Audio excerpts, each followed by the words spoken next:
hard to get around, and especially if I'm passing standing, which is kind of going to be the way in no-gi, it's going to be a very little distance for me to go chest to chest with my opponent, so I like to secure the side control and the soft position, right?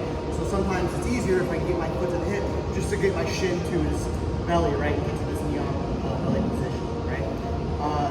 Inverse of that, if I'm in side control and my opponent establishes inside frames, he starts pushing me away, exactly. It's very hard to overcome these frames at times. You can try to transition to the other side or things like that, but as he pushes, if I just come to knee on belly, it kind of quickly counteracts that, and we can try to, again, redig for underhooks or create an opening for ourselves to go to something else, right? So when we get to knee on belly, kind of the basis here is, I like to keep my knee not necessarily directly across his waist like a seatbelt, but definitely more a little bit of a 45, okay? Kind of aimed at his sternum a little bit here.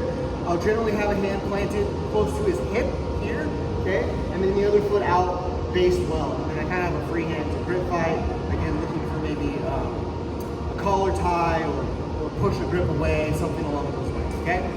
My opponent's reaction is gonna be a couple different things, and we're gonna play off of that reaction right now, okay? A normal reaction, have a good digest, is he's gonna look to push my knee, exactly, and start to shrimp out so that he can relieve the pressure of the knee on belly.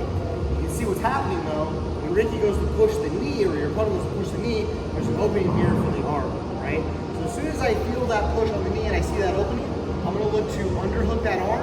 I'm gonna grip up by the shoulder, okay? I'm gonna look to transition to the arm part, right? So I grip here, I kind of even help him, I pull him up, and my elbow is on top of his body, okay? I'm not reaching super deep, so I'm down here, and I'm not leaving the elbow on that side. As I grip and cup the top of the shoulder, look, my elbow closes in toward my body, okay? The next thing I'm gonna do, it can be hard to step around sometimes, and actually look to stuff the head, okay? So I'm gonna push his head toward the mat. I'm gonna do one good step around toward his shoulder blades, okay? Once we're stepped around the shoulder blades, I'm on my toes, and I pivot, and then I sit back, okay?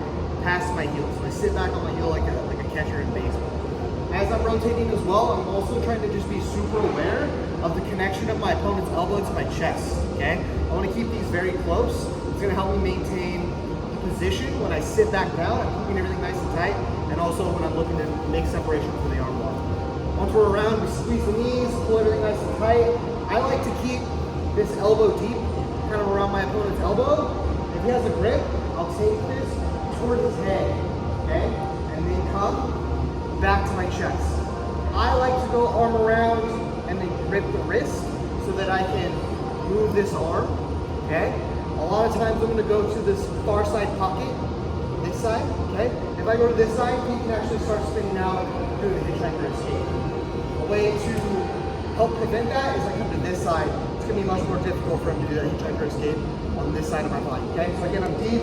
I go like ball and chain grip around the wrist. I keep everything nice to my chest. I'm squeezing the knees. I pull to this side. I start arching back. We should be able to find the arm. All right. So again,